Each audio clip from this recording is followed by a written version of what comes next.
ಮುಖ್ಯಮಂತ್ರಿ ಸಿದ್ದರಾಮಯ್ಯ ಅವರಿಗೆ ಹೈಕಮಾಂಡ್ ಬುಲಾವು ಕೊಟ್ಟಿದೆ. ಹೀಗಾಗಿ ಸಿಎಂ ಸಿದ್ದರಾಮಯ್ಯಗೆ ಕರೆ ಬಂದಿದೆ ಹೈಕಮಾಂಡ್ನಿಂದ. ಡಿಸಿಎಂ ಡಿಕೆ ಶಿವಕುಮಾರ್ ದೆಹಲಿಯಲ್ಲಿ ಇರುವಾಗಲೇ ಮುಖ್ಯಮಂತ್ರಿಗಳಿಗೂ ಕೂಡ ಆಹ್ವಾನ ಸಿಕ್ಕಿದೆ. ನಾಳೆ ಹೈಕಮಾಂಡ್ ಭೇಟಿ ಮಾಡುವ ಸಿದ್ಧತೆಯನ್ನ ಮುಖ್ಯಮಂತ್ರಿಗಳು ಮಾಡಿಕೊಳ್ತಾ ಇದ್ದಾರೆ. ಯಾಕೆ ಈ ತುರ್ತು ಬುಲಾವ್? ಯಾಕೆ ಇಷ್ಟು ಬೇಗ ಕರೆಸಿಕೊಳ್ಳಲಾಗ್ತಾ ಇದೆ? ಏನಿದರ ತುರ್ತು ಮತ್ತು ಅಗತ್ಯತೆ ಅಂತ ನೋಡಿದ್ರೆ ರಾಜ್ಯದಲ್ಲಿ ನಡೀತಾ ಇರುವಂತಹ ಬೆಳವಣಿಗೆಗಳ ಕುರಿತಂತೆ ಮಾಹಿತಿಯನ್ನು ನೀಡಬೇಕಾಗಿದೆ. RCB ಪಂದ್ಯ ಗೆದ್ದ ನಂತರದಲ್ಲಿ ಚಿನ್ನಸ್ವಾಮಿ ಕಾಲು ತುಳಿತ ದುರಂತ ಇದೆಯಲ್ಲ, ಆ ವಿಚಾರವಾಗಿ ಕೂಡ ಮಾತನಾಡಬೇಕಾಗಿದೆ. ನಿನ್ನೆಯಷ್ಟೇ MLCಗಳ ಪಟ್ಟಿಯನ್ನು ರದ್ದುಗೊಳಿಸಲಾಗಿತ್ತಲ್ಲ, ಆ ವಿಚಾರವೂ ಕೂಡ. ಹೀಗೆ ಕೆಲವಷ್ಟು ಪಕ್ಷದ ಆಂತರಿಕ ವಿಚಾರ ಹಾಗೂ ಸರ್ಕಾರದ ಆಡಳಿತ ವೈಖರಿಯ ಬಗ್ಗೆ ಚರ್ಚೆ ನಡೆಸುವಂತ ಸಾಧ್ಯತೆಗಳಿದ್ದಾವೆ. ಈಗಾಗಲೇ DCM DK ಶಿವಕುಮಾರ್ ದೆಹಲಿಯಲ್ಲಿದ್ದಾರೆ. ನಿನ್ನೆಯಷ್ಟೇ ದೆಹಲಿಗೆ ತೆರಳಿ ಹೈಕಮಾಂಡ್ ಭೇಟಿ ಮಾಡಲ್ಲ ಅಂತ ಹೇಳಿದ್ರು. ನಾನು ನೆಕ್ಸ್ಟ್ ಬಾರಿ ಹೋಗ್ತೀನಲ್ಲ ಆಗ ಭೇಟಿ ಆಗ್ತೀನಿ ಅಂತ ಹೇಳಿದ್ರು. ಆದರೆ ಇದೀಗ DK ಶಿವಕುಮಾರ್ ದೆಹಲಿಯಲ್ಲಿರುವಾಗ ಮುಖ್ಯಮಂತ್ರಿಗಳನ್ನ ದೆಹಲಿಗೆ ಅವರ ಕಾಂಗ್ರೆಸ್ ಪಕ್ಷ ಕರೆಸಿಕೊಳ್ತಾ ಇದೆ. ಹೀಗಾಗಿ ಹೈಕಮಾಂಡ್ ಮುಂದೆ ಇಡೀ ಘಟನೆಯ ಚಿತ್ರಣವನ್ನು ಇಡಬೇಕಾಗಿದೆ. ಈಗಾಗಲೇ ಸಮರ್ಥನೆಯನ್ನು ಕೊಟ್ಕೊಂಡಿದ್ದಾರೆ. ಬಟ್ ಎಲ್ಲೋ ಒಂದು ಕಡೆ ಸರ್ಕಾರಕ್ಕೆ ಇದು ಕಪ್ಪು ಚುಕ್ಕಿ ಆಗೋಯ್ತಾ? ಸರಿಯಾಗಿ ನಿರ್ವಹಣೆ ಮಾಡದೆ ಆಡಳಿತದ ವೈಫಲ್ಯದ ಕಾರಣ, ಭದ್ರತೆಯ ಲೋಪದ ಕಾರಣ ಇಂಥದ್ದೊಂದು ಮಹಾ ದುರಂತವೊಂದು ನಡೆದು ಹೋಗಿದೆ. ಸರ್ಕಾರಕ್ಕೆ ಬಹಳ ದೊಡ್ಡ ಡ್ಯಾಮೇಜ್ ಆಗಿದೆ. ಅದರಲ್ಲೂ ಪ್ರಮುಖವಾಗಿ ಮುಖ್ಯಮಂತ್ರಿಗಳಿಗೆ, ಉಪಮುಖ್ಯಮಂತ್ರಿಗಳಿಗೆ, ಗೃಹ ಸಚಿವರಿಗೆ ಸಾಮಾಜಿಕ ಜಾಲತಾಣಗಳಲ್ಲಿ ಮತ್ತು ಬೇರೆ ಬೇರೆ ಕಡೆಗಳಲ್ಲೂ ಕೂಡ ಟೀಕೆ ಟಿಪ್ಪಣಿಗಳು ವ್ಯಕ್ತವಾಗ್ತಾ ಇದ್ದಾವೆ. ಇದು ಕೇವಲ ಕರ್ನಾಟಕದ ಮಟ್ಟಿಗೆ ಮಾತ್ರ ಸೀಮಿತವಾಗಿಲ್ಲ. ರಾಷ್ಟ್ರ ಮಟ್ಟದಲ್ಲೂ ಕೂಡ ಕಾಂಗ್ರೆಸ್ ಆಡಳಿತದ ವೈಖರಿ, ಭದ್ರತೆಯ ಲೋಪ, ಸಾವು, ದುರಂತ, ನೋವು ಅದೆಲ್ಲವೂ ಕೂಡ ಚರ್ಚೆ ಆಗ್ತಾ ಇದೆ. ಇದು ರಾಷ್ಟ್ರೀಯ ಮಟ್ಟದಲ್ಲಿ, ರಾಷ್ಟ್ರ ಮಟ್ಟದಲ್ಲೂ ಕೂಡ ದೊಡ್ಡ ಚರ್ಚೆಯಾಗಿ ಕಾಂಗ್ರೆಸ್ಗೆ ಒಂದು ಹಿನ್ನಡೆಯಾಗುವಂಥ ಸಂದರ್ಭ.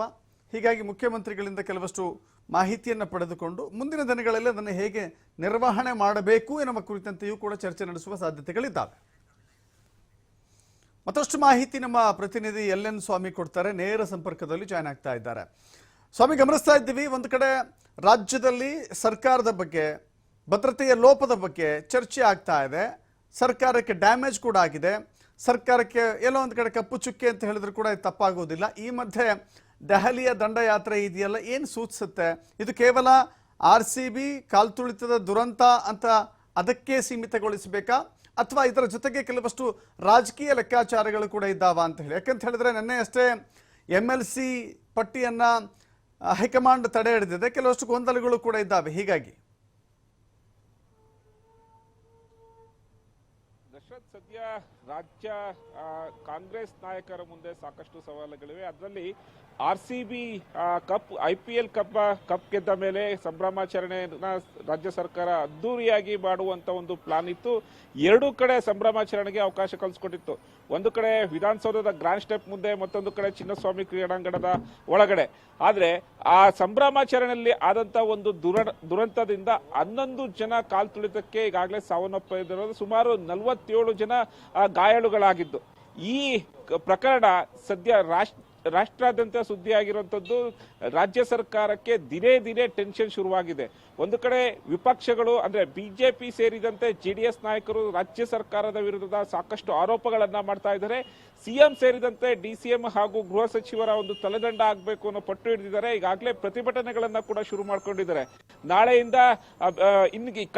ಕಳೆದ ನಾಳೆ ಅಥವಾ ನಾಡಿದ್ದು ಇನ್ನೆರಡು ದಿನಗಳಲ್ಲಿ BJP ಹಾಗೂ JDS ನಾಯಕರು ಸಾವನ್ನಪ್ಪಿದ ಮನೆಗೆ ತೆರಳಿ ಕುಟುಂಬವರಿಗೆ ಸಾಂತ್ವನ ಹೇಳೋದಕ್ಕೆ ಎಲ್ಲಾ ರೀತಿಯ ಸಿದ್ಧತೆಗಳನ್ನ ಮಾಡ್ಕೊಳ್ತಾ ಇದ್ದಾರೆ. ಮತ್ತೊಂದು ಕಡೆ ನಾಳೆ ಹೈಕೋರ್ಟ್ ನಲ್ಲಿ ವಿಚಾರಣೆ ಕೂಡ ಇದೆ. ಅಂದ್ರೆ ಈಗಾಗಲೇ ಕಾಲ್ತುಳಿತಕ ಪ್ರಕರಣಕ್ಕೆ ಸಂಬಂಧಪಟ್ಟಂತೆ ಹೈಕೋರ್ಟ್ ಸರ್ಕಾರಕ್ಕೆ ನೋಟಿಸ್ ಕಳಿಸಿತ್ತು.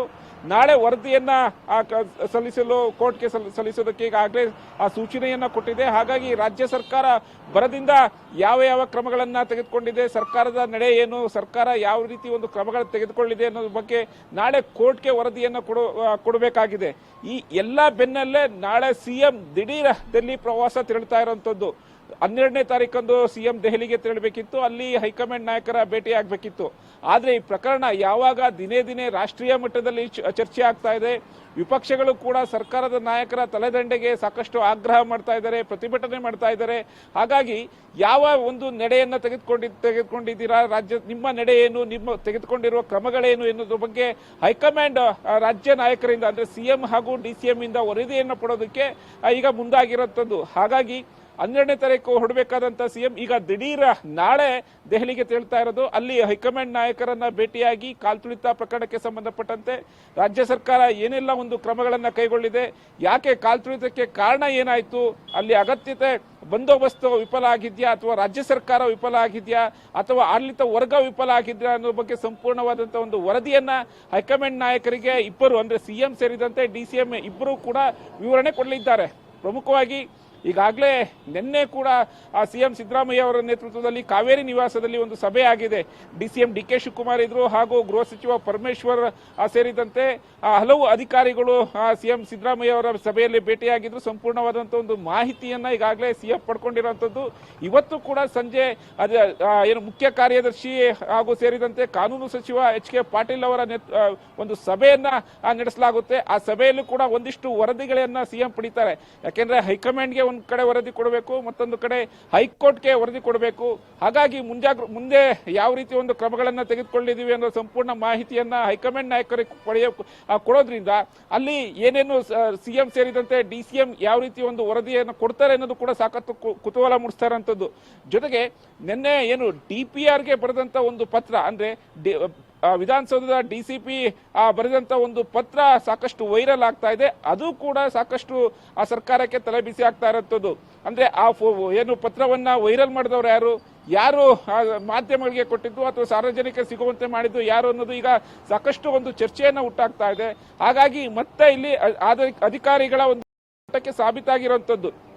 ಇವೆಲ್ಲವನ್ನು ಪರಿಗಣಿಸಿರುವಂತಹ ಹೈಕಮಾಂಡ್ ನಾಯಕರು ಕಾಲ್ತುಳಿತ ಪ್ರಕರಣಕ್ಕೆ ಸಂಬಂಧಪಟ್ಟಂತೆ ವರದಿಯನ್ನು ಸಲ್ಲಿಸಿ ಯಾವ ಒಂದು ಕ್ರಮಗಳನ್ನು ತೆಗೆದುಕೊಂಡಿದ್ದೀರಾ, ಸರ್ಕಾರದ ನಡೆ ಏನು, ಈ ಕಾರ್ಯಕ್ರಮ ಆಯೋಜನೆಗೆ ಪ್ರಮುಖ ಕಾರಣ ಯಾರು ಎಂಬ ವರದಿಯನ್ನ ಕೇಳೋದ್ರಿಂದ ನಾಳೆ ಸಿಎಂ ಹಾಗೂ ಡಿಸಿಎಂ ಹೈಕಮಾಂಡ್ ನಾಯಕರನ್ನ ಭೇಟಿಯಾಗಿ ಸಂಪೂರ್ಣವಾದ ಒಂದು ವರದಿಯನ್ನ ಕೊಡಲಿದ್ದಾರೆ. ಜೊತೆಗೆ ಈಗಾಗಲೇ MLC ಸ್ಥಾನಗಳಿಗೆ ಸಂಬಂಧಪಟ್ಟಂತೆ 4 ಸ್ಥಾನಗಳಿಗೂ ಕೂಡ ಈಗಾಗಲೇ ಒಂದು ಹೆಸರುಗಳನ್ನ ಸೂಚಿಸಲಾಗಿತ್ತು.